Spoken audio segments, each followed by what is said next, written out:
Hi there, Rod Fraser here from Business Growth Strategies.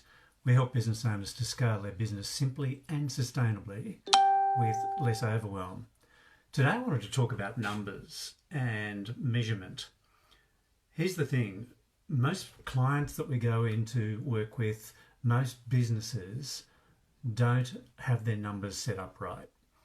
And it doesn't matter what size the business is or how well they're doing, there's more work to be done to simplify the numbers, to make it much cleaner, to move away from numbers that have been set up simply to do your tax, and set up the numbers so that you can drive the business to be able to manage your profitability and manage your cash flow, and also to start to really target your efforts. Here's the thing, when you have a sales process, a bit like the couple of squares that I've got mapped out behind me, a sales track, a sales process. And when you start to look at that, you need to know what your numbers are for your lead generation. So an example would be, and most businesses, unless it's a really simple transactional sale, the reality is there are multiple steps in a sales process. There's multiple steps in lead generation, and there are conversion rates, and then there's a cost for generating leads. There's a cost for generating sales. There's also, a sales cycle time, for instance. So the more complex the business, if it's a service, for example, a professional services business, coaches, consultants, information products, e-commerce, there are multiple steps. And you need to track each one of those. You need to map out your sales process, your lead generation, so you know what's working and what's not.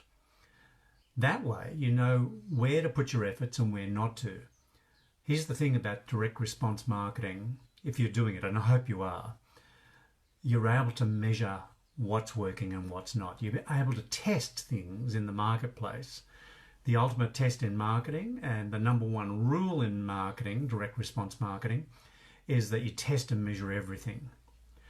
So, how many leads are you getting? What's the cost per lead? What's the quality of the lead? What are the conversion rates? Through each step of your sales process, what's the conversion rates? What are the results that you're getting? For instance, if you're online, how many clicks are you getting? And what's the cost per click? If you're running a video views campaign, then how many through plays are you getting? And how many of those are ending up being at least people watching your videos 75% of the time, particularly if you want to build an audience, and then do further work with conversion campaigns, lead ads, those sort of things, whether it's Facebook, whether you're doing things in YouTube, Google, Instagram. It doesn't matter where it is. You need to know what's working and what's not. Otherwise, what will happen is you'll spend way more money in a scattergun approach, hoping you hit the target. And so here's the thing about knowing your numbers. And the reality is you need to go to, if you're e-commerce, you need to look at your shopping cart or information products. If you're, a different kind of business, then you need to know, going to your CRM or going to your client relationship management database, your email list, what's working and what's not, what campaigns are working, what's not.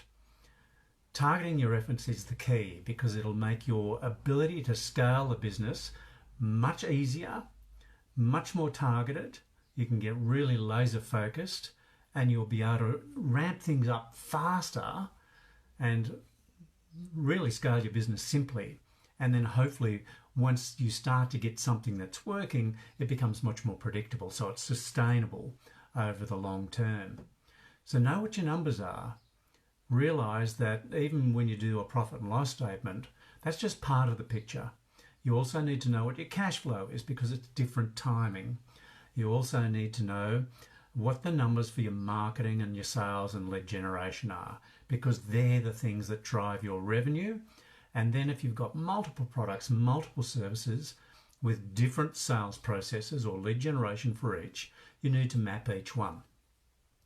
Now, when you do that and you work out which is your best process, who are your best customers, what's your best payday, then you can work out, and what's the best bait, what's the best way to attract people to your business, then you know what your best focus is. So track your numbers, know your numbers, really pay attention to them. And with, sometimes they're across multiple platforms. So, the reality is you may have to track them in something like Excel in a spreadsheet. And that's okay, that's fine. But go and look for where they are. And there's things like Zapier where you can bring those numbers in. You can link whatever system you've got to an Excel spreadsheet to populate it for you and mostly automate the process for you. Once you start to able to track that, then you can able to forecast things and work out where to put your efforts. So know your numbers, track them, get the right measurements, the right numbers, and it will help you scale your business much simpler and faster. If you'd like to talk further about scaling your business, go to businessgrowthstrategies.biz. And I look forward to speaking to you. Thanks very much.